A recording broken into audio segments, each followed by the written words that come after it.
Greetings and salutations to our fine podcast audience. Welcome to 3 Peas in a Pod, episode 264. We made it. Yes, we did. We had an off week last week. Apologize for that. No, I don't apologize for that. Why am I apologizing? I'll say it's summer. We had summer. vacations. Everybody needs a break, Yeah. including our wonderful audience from us. That's right. Probably Yeah. true. We That's have enough. we have a bunch of Monday. We film on Mondays. We had Memorial Day and vacations and all That's right. kinds of stuff. So That's I have no need to apologize. Okay, then I won't. This is a free podcast. They get what they get. Right. We have no responsibility to them. No. Other than to And answer they don't have whatever- responsibility. They have no That's responsibility to us. So But here you are. You hit play on this podcast. If you support or our video. Patreon page. Uh-huh. that Yeah. would be different. You're not sending money to us because they That's ain't right. one. But That's right. send it anyway if you want. No, so, that's true. but we're back because we got a question. We do have a question. We have a question, and it's obvious that someone's been paying attention because the first part of the question says, "I know you guys have been covering the topic of marriage recently." That's good. That's and we good. have, so thanks for paying attention. We have been talking about marriage. So we have a question considering marriage. So Mhm. here's the question. My boyfriend and I are looking at getting engaged soon. Is there some things we should keep in mind and practice together during the engagement period or a pre-engagement period? Hmm. So thanks for asking because you got, a couple old married guys and a Mhm. medium-sized married guy. Well, medium medium aged rare. married guy. I In should our say. current culture, he's an old married guy. He too. is old That married is guy. true. How long you been married? 16 years. this year. Nathan's been married Couple 16. months. I've been married 28. I've been married 45. Wow. I was saying, I think we're inching up near 80, 90 years of, what is that? I don't Combined do marriage math. experience. I don't do math well. I but think, any of us could say the length of our marriage, and in any public setting that we said it, we'd get. Yes. Yeah. Yeah, Because I'd we- agree. Yeah. But that does not mean anybody wants what we have.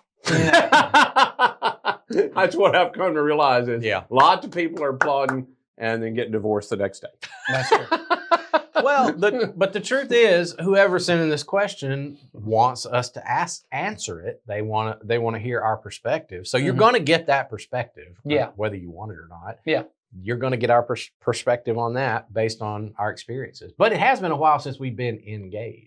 That's Long time. So let's talk in that direction. Her and her boyfriend would like to know some things that they need to keep maybe their eye on, some things that they might need to do between Mhm. now and getting engaged and then getting engaged and married.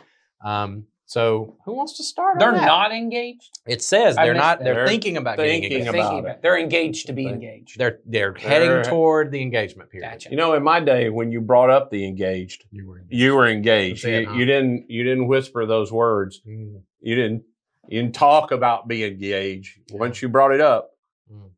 that was happening. Yeah. You secretly asked lots of You know- questions to figure out things before you ever said. Do you think I- you'll say yes? Do you think if I were to ask you in some big dramatic way that I could post on Instagram, would that be an embarrassment to me? No, Or I think social media has changed that whole thing. Honestly, Maybe. now that you bring it up, I've noticed that there's a lot more planning and a lot more orchestrating of the moment that I've noticed. well, that's for sure. yeah, Mhm. like trying to make it more photo worthy Mhm. or For Instagram sure. worthy. You know, because It was a very private moment back in the day. It was not. Yeah. We weren't asking anybody at the ballpark to put us up on the board Oh, and those are have great. 50,000 people wonder along with whoever That's was right. asking That's right. what the answer was going to be. And can we just be honest? It is way more entertaining when she says no. Oh, yeah. In sure. those circumstances. Yeah. One, I know that young lady knows her mind Yeah. because she's got a lot of pressure to say Yes. yes, and then later when they walk to the car, go, "Hey, man, that was a bad scene." The answer is no. Yeah, that's right. Not gonna do it. Okay. So, in light of that, other than the Instagram-worthy engagement photo op, Mm-hmm. what do you think couples really should focus on or be paying attention to pre and post engagement? They should go to some professional Mhm. that will help them talk through things that they don't think they need to talk through. Yeah, I think Or that's haven't even thought of talking. That's yeah, that's yeah. the kind of think stuff I both. mean. Yeah. Yeah, I've done a little bit of premarital counseling in my practice, and that's one thing that I've noticed. I have a list of things. Mhm. You talk about having a professional. I have a list of topics that I tell every couple that reaches out to me, this is usually my experience. And I'm not saying this is you who asked the question. Most of the time when a couple reaches out to me and says, hey, we'd like to do premarital counseling, my answer to them is that you need to commit to at least 8 to 10 sessions because we got lots of things to cover. And usually they go, that's not what I was wanting. I was looking for the discount on the license. That, and I was looking for you to just sit with us for maybe an hour or two and just tell us, hey, good job, you did Y'all great. look like you're going to be perfect. Go get married. And I'm like, no, that's not what this is. Because I have a long list of things, at least 10 to 12 things that I think you ought to sit and talk about on a pretty deep level. Yeah. And some homework that I want to send you home with so that you can do that on your own. And then I also get people who will say, well, we're getting married like tomorrow, next week, and I'm like, well, you're not going to get very good counseling if any. Here's my premarital counseling to you. Don't do it yet. Yes. Yeah. Stop. Slow it down. Slow down. Yeah. That's always been my thing too, is I always say, the best thing, time is your friend. And when I say that, what I often tell couples is, I said, what you want to do between now and the time that you walk down the aisle is you want to experience life with your partner in as many different various life circumstances as you possibly can, both good and bad and indifferent, and observe how your partner handles those situations. Because there's a point in every relationship that I've noticed where, let's just be honest, we are putting on a front. We are trying to convince this person that I am a certain type of person that you'll want to spend the rest of your life with and walk down the aisle with. But then there comes a point where you can't keep up that charade very much longer, and your true colors come out. And I don't say that in a completely negative way. I mean, but you just need to know what they're like. And so you need to see, like, for instance, you want to see, to this question asker, you want to see your boyfriend all around his family. Yep. You want to see how he interacts with his siblings or his parents or his extended family, and what's that relationship like, and what do you see and feel when they're around each other? And the reason for that is because good or bad, you are getting them in the deal. You can say that you're not, but all the drama that comes with everybody in the other person's family will eventually be attached to you, even if it's just the other person going, I'm not having anything to do with them. But that's a deal too. Yes, it is. That's a deal too. And that will long term, y'all need to get, that's why I say talk to a professional. If somebody will help you untangle that. Why is it you and your mom don't get along? Why is it? And a lot of people these days come from families where they got, a mom and a stepdad and a dad and a stepmom and maybe a couple of more of those. And they got a lot of relationships and they don't get along with all of them. But all that is coming to be a part of this other person's life. And every relationship that you interact with, it complicates your relationship if you don't understand how you're both going to handle it. Yeah. Yeah. And so I think you want to see them in as many relational situations, life circumstances. You want to see your future spouse, what are they like when they're angry? What are they like when they are depressed and down? What are they like when they're, having a great time? How do they have a good time? What are they like when they're sad and grieving and mourning and all of those things? Not that there's a right or wrong way, but it goes to the character of the person and what type of life that you're going to have together. And I don't say all that to say that you're looking intentionally to, eliminate them, but you're kind of, you want to have the experience now before you get in a situation where you're stuck in that for at least in a situation where it's going to be much more difficult to work through it or to walk away from something like that if that's what you need to do. I'm not saying you should, but time is your friend. Having all types of experiences with your partner is only going to help you. So I think Ed and I both said this for years. I've heard us both say it in messages, and I'm sure Nathan agrees. I've never had a single person say to me, the one thing I regret most about my engagement period is it was just too long. Yeah. we should have been faster. We should have gotten married sooner. But I hear the opposite a lot. Yeah, sure. That I got married too fast. So anyway, that's just my first thought. Yeah, I think it's really important, and I've had this conversation with lots of younger people doing youth ministry for so long. Regularly, people would be at the place where they're wanting to get married or they're getting engaged or whatever. So I would have lots of conversations, and I think all the stuff that both of them said about the length of time is really important. I would just say, in general, the length of time you've known the person and been around the person, I think, because classifications of what counts as dating and what counts as this, it's very hard, how long you should date, or that's impossible for me to know. But how long have you two been close enough in a relationship you can see how are they a dependable person? Are they a trustworthy person? When they say they'll do something, do they do the thing they say they're going to do? Or do they always have an excuse, no matter how good the excuse is? It's always a thing. But I also would try to figure out the 3 areas I tend to talk about with people, because I don't have people in a professional setting like Jason might. I'll frequently say the number one thing you got to figure out is your faith journeys. Does this person, not do they believe in God and not do they go to church, but do they value their relationship with Jesus and with his church at the level you do? And hopefully, are they even someone who inspires you and wants to kind of, you look into and go, oh, I love that part of their faith and I wish I had that.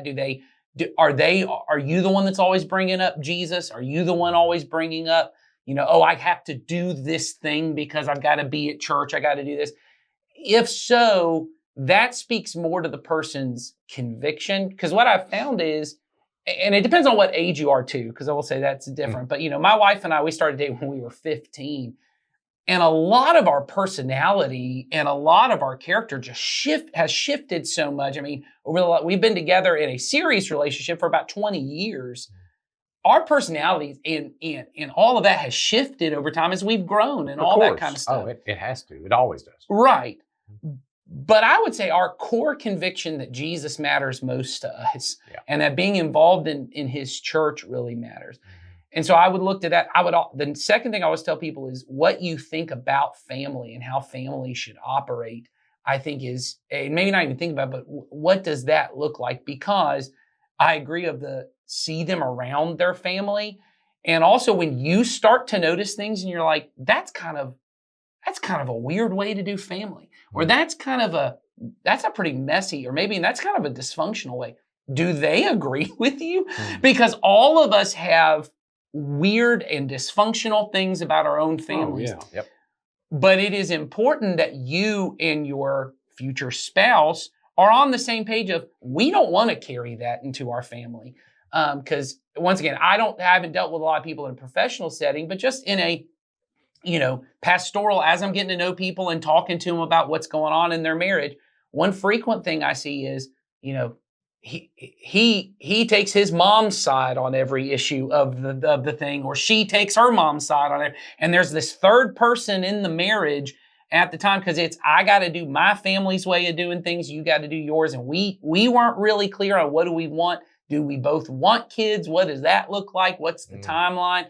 Yeah. All that kind of stuff. So I would say, look at that. And then the final thing that I've seen really mess people up is I would try to start figuring out now, what does it look like for us to handle our money together? I was about to say that. Okay. Well, that's the third one I say frequently to people is both of you may have different ideas. And, I would often, because once again, I would just be talking to people who are mostly getting married young. And so they haven't had years to build up lots of savings and lots of money. So they're starting, even if they have well-paying jobs, they're not starting with a lot of margin in their finances. And so I'll talk about, are you both okay struggling financially for a bit and saying, we're going to really pull back? Because when one person's like, nope, when I move out, I got to have X, Y, Z, all everything my parents had, I have to have. I got to have. And I have to have it now. At 25, I got to do that. As I'm starting getting married, that's one way, or if he or she has really bad spending habits, every weekend they go shopping, and that's the thing is we got to go out and get all those kind of things. Do we agree that we're building something together, and money is one of the tools we're going to use, but we got to be on the same page about that. And so, So I was just going to say, I don't know if this is so don't quote me on this being a trend. I don't have statistics to back it up. This is all anecdotal, and this is my opinion that's probably not very popular. But my experience recently has been there are a lot, especially young married couples out there who have separate finances. That's been my experience. It has been shocking to me, quite honestly. I'll say, just to back up, anecdotally, when I talk to other couples who are mine, it is the rare couple I know that they've got one budget. Yes. I'm going to say, me too. Okay, good. Okay, good. Me too. That's been my that's experience young too. and old. Okay. And my experience I on only this, talk to the younger couples. Okay. go ahead. I'll let you go since you started it. I was just going to say that's what I'm seeing. And to follow that up with, I think that's a mistake. And I would agree. I'm not saying that if you're a couple out there that does it and you figured out a way to do it well, okay, fine. It's been my experience that leaves you open to a lot of problems, potential problems down the road. Well, the only way I've ever seen it work, and this is rare because people don't want to do it, is we have to decide up front, there can be my money and your money. There must be a third pot called our money that at the beginning or somewhere during every month, we both contribute to, and we have an agreement going into it.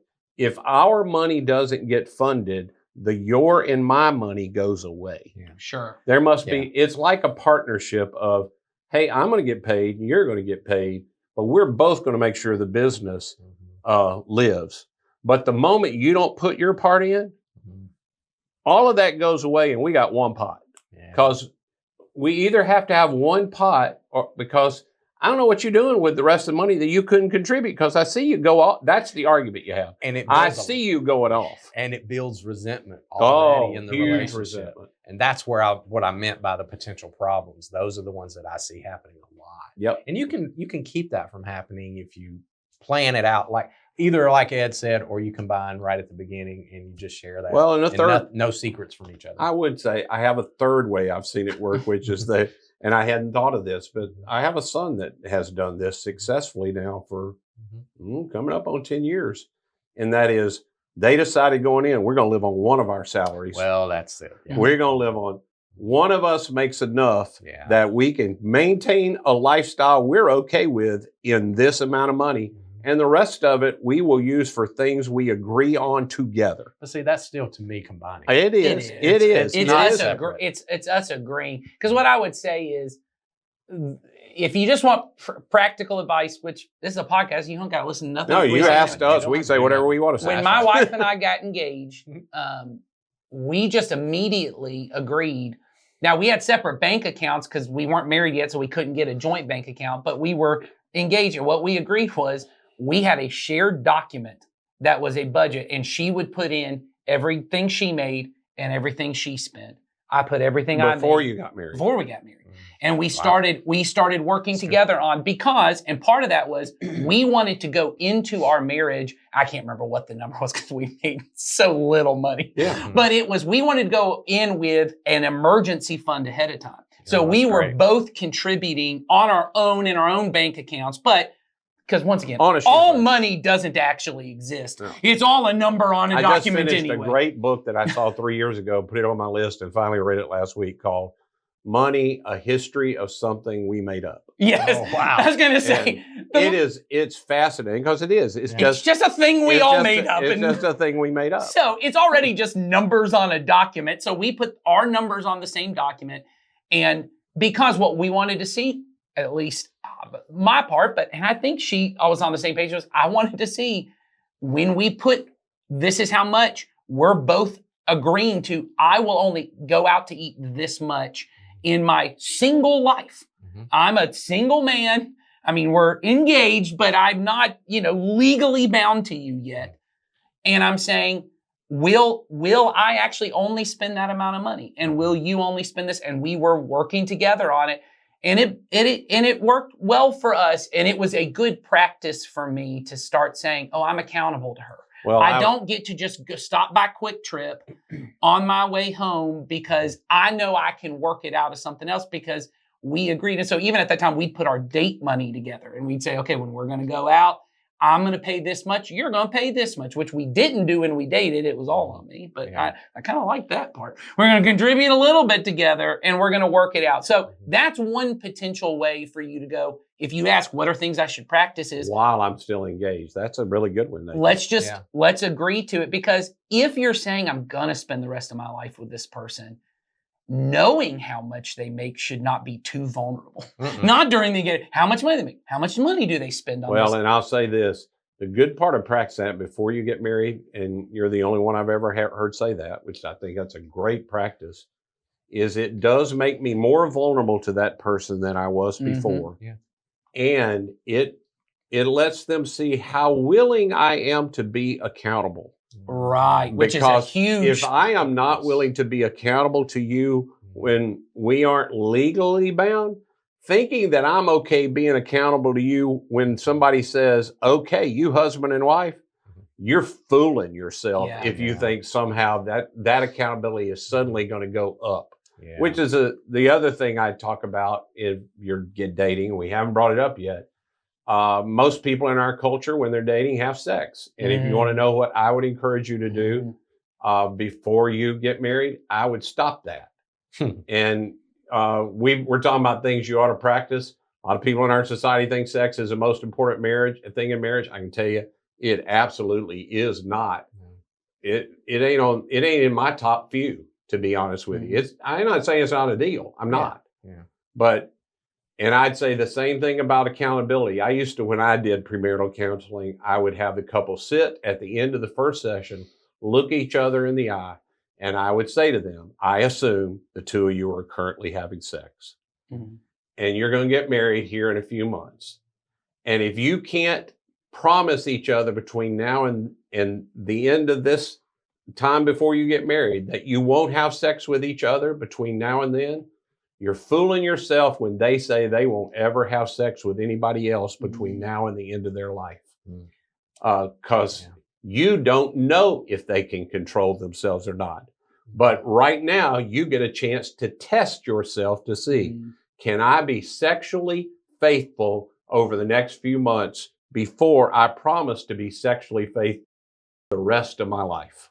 And here's good. one thing I think that's important to kind of tie back. You brought up our marriage series. Jason introduced this idea, which I thought was very helpful. I don't know it's not necessarily original to you, but you taught us this idea of the marriage hierarchy of needs, and that sex is not on the survival level. It's It's not a base level. That's right. It's in that middle level, which is a thing. And my experience, and we said this at the very beginning of the series when Ed was teaching about this idea of cohabitating.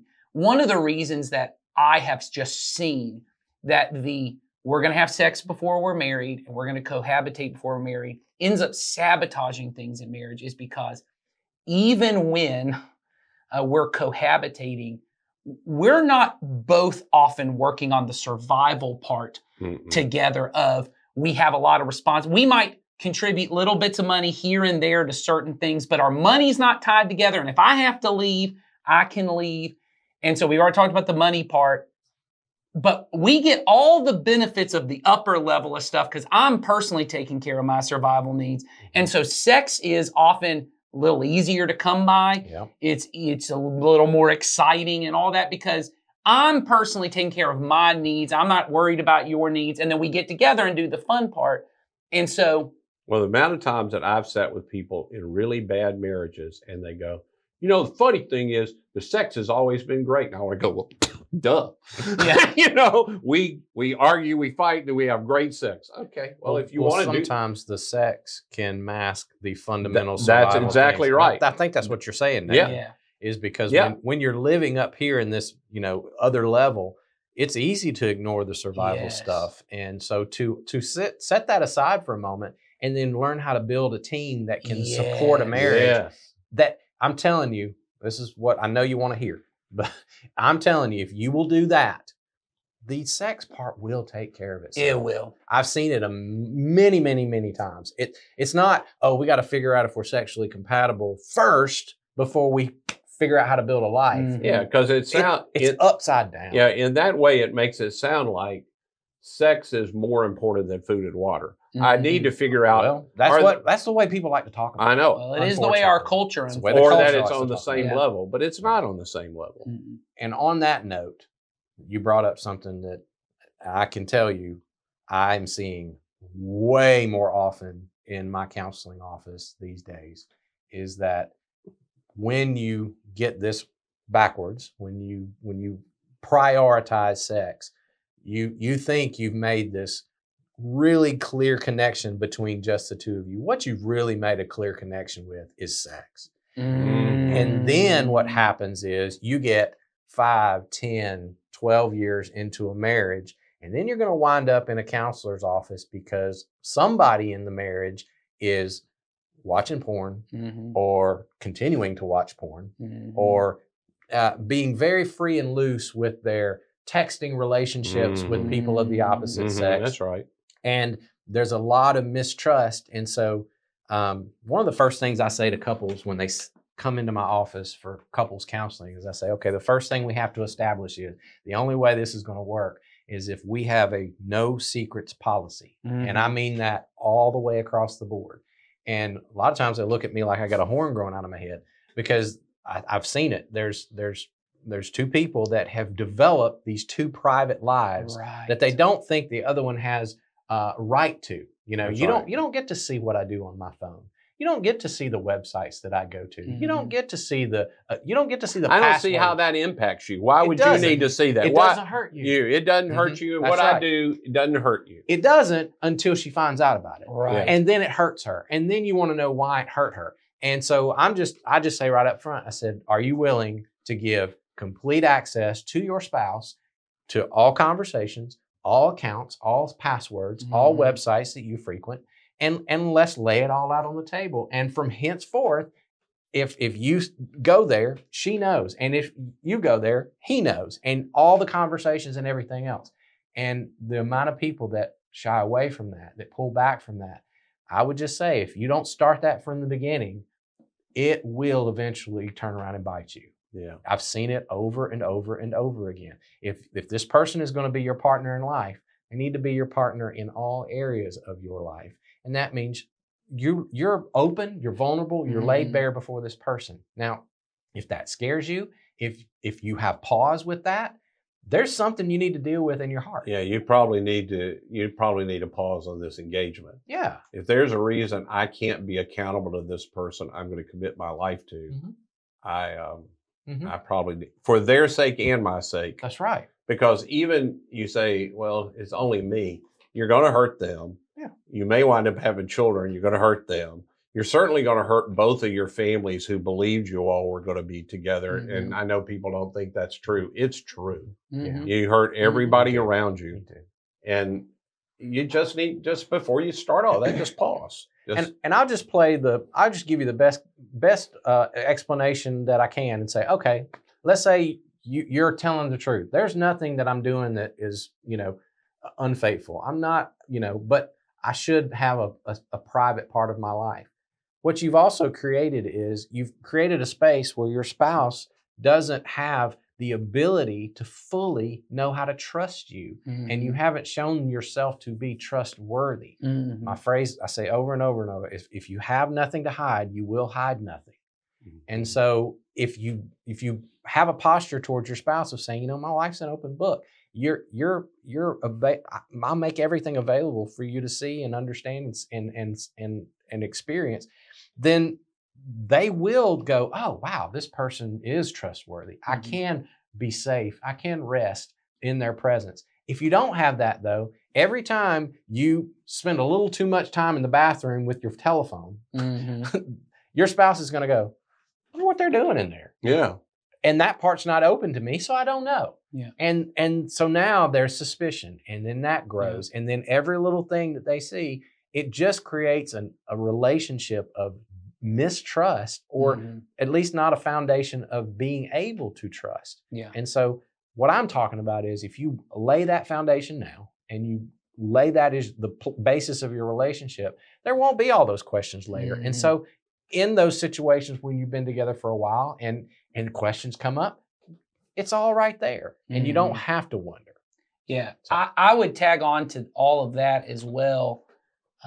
Everything we said, which I fully agree with on, once again, practicing now, which is, can I be open and transparent with this person? And are they willing to be open and transparent with me? I'd add just one other thing to that, which is you need to have some relationships outside the marriage that you're able to be open and transparent with. Because what I have found is, and this is why I think church community really is just only your friend when it comes to this, which is marriage, really Christian marriage, was supposed to exist within the community of the church family. It is a sub-family of the church family.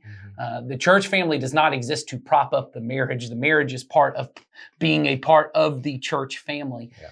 And it has only, I've been open again and again I had a porn addiction for a very long time. And certainly I have all of those things where my wife has access to everything that's on my stuff. But what I eventually found was it was important even for our marriage that she knew there were men in my life, Christian men in my life, who are in our church family, who also have access to those things in our life.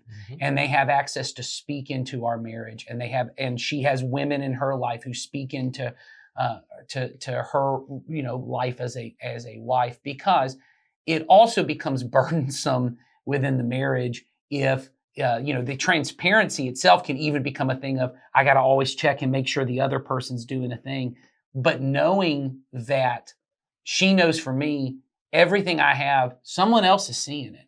And they're there to watch out for me, and they're able to speak in and hold me accountable as well. And she has people who are holding her accountable as well. And all of that, I think, goes to, even though my relationship with my wife is the closest relationship I have with anyone, it is not the only close relationship I have in my life. And it is a heavy burden to put on her that you are supposed to be able to meet every need that I ultimately have in this life. And I see a lot of young couples who think we're going to make it on our own, and we're only going to have these secrets and they're going to stay between us and no one else knows. It's just a really heavy burden. And there's a lot of hurt that exists in that. Because as Ed said, and Jason's already talked about it in his experience with people, you're going to hurt one another. Oh yeah. And each of you is going to need to have someone they can talk to about that, where they know it's not, I'm gossiping about my spouse and I'm trying to belittle them. And that the other put them person down. is also not. I always worry when you have a friend who is for you, but not for your marriage. And I don't mean like they want to break up your marriage, but bro, I got your back, even if I have to keep your secrets from your wife. Right. That's a problem. That's not a friend. That's right. That is not a friend. I need you to hear me. And if you don't think I'm doing the work I ought to do, you need to do whatever it takes to get me for my benefit of my family. Yeah. Yeah, because a friend who is truly your friend in Christ is one who will always push you toward keeping your covenant. That's right. Anyone who does not support you keeping your covenant is not living as a Christ-like friend. That's right. So that's what right. it was meaning. And so that would be my encouragement to you is if you're, I don't know whether you're a believer or not, but you wrote into a group of pastors. So I got to tell you, I'm going to assume you are a believer, and I'm going to assume you want to build a strong Christian marriage. If 100% go to premarital counseling, 100%. This does not replace that. In addition to that, you guys need to have a church family that you belong to. You need to have significant relationships in those. If you're a younger person, I would be looking for an older couple in the church that could speak into our life, that could have access to our life. I would also want some peers that could speak into my life. I'd want a group that could surround me, that we are committed to them and they are committed to us. And that's, to me, you guys being able to be vulnerable in that and seek, you said boyfriend. So is your future husband willing? And honestly, I would say, well, I don't know. I see women who struggle with the same thing. Being willing to be open and vulnerable about, we're struggling right now. Yep. Things aren't good for us right now. And not just with your counselor. Are you willing to say to somebody in your church family, I need you to pray for us, and I need your help because we are not doing well. We're fighting all the time, or whatever the difference is. Are you willing to be vulnerable about that? Because those community of people who will walk alongside you, it has only been pivotal and beneficial and critical in our marriage. So that would be my encouragement to you. Yep, I agree with all that. And there's probably way more that we could say. Yep. Yeah. But that's enough for now. I would say if any of this brings up questions for you or you want clarification on anything, write us back. We will certainly love to talk more about it, get more specific if that's what you need. Another thing I was thinking as we were talking is, I know I mentioned it in the marriage series when I taught it here at the church, but I would highly recommend you get that book that I referred to called The Marriage You Want by Sheila Gregor. She's that book, I think, will encapsulate a lot of that stuff for you and give you a little more of how to make that work in your marriage that you are hoping to build to get the marriage you want, the marriage God wants for you. So get that book. I highly recommend it. So, and if you're a part of our community, yes. I would encourage you, one, not only to be in a small group, but Jason had mentioned we're going to be doing a marriage gathering, a monthly marriage gathering. I know you're not married yet, but I'll go ahead and speak for Jason. I think if you're engaged and you're planning on getting married, that would only be a benefit for you to be able to sit with people who are already married, and they can be able people who have any kind of experience love getting to share wisdom, even if it's bad, of don't do what I did. Do what we did. Don't do what I did. Right. And that would be a benefit to you. So I would encourage you to email Jason, Jason@community-christian.net, and say, I'd like to be a part of that marriage gathering. You're in the beginning part right now of trying to form what that's going to look like. And I can say we're planning to start in September. There you go. Give it a shot. We'll see. Hopefully see you there. So send us in more questions. Link is in the description. And we're going to be back next week with some follow-up from the messages that we're doing on Sunday, right? I think, is it you coming up this Sunday? It is me. Okay. It is me. So Nathan has stuff that he left on the cutting room floor that he would like to bring out. So we hope it's good. We don't know. It probably was on the cutting room floor. We'll find out. It's kind of like those bonus tracks and those albums that I go, I see why you cut that out. That's right. We're going to talk about it Might be anyway. And you might like it. Who knows? Who knows? Show up next week and you'll see. All right. Have a good one. See you later.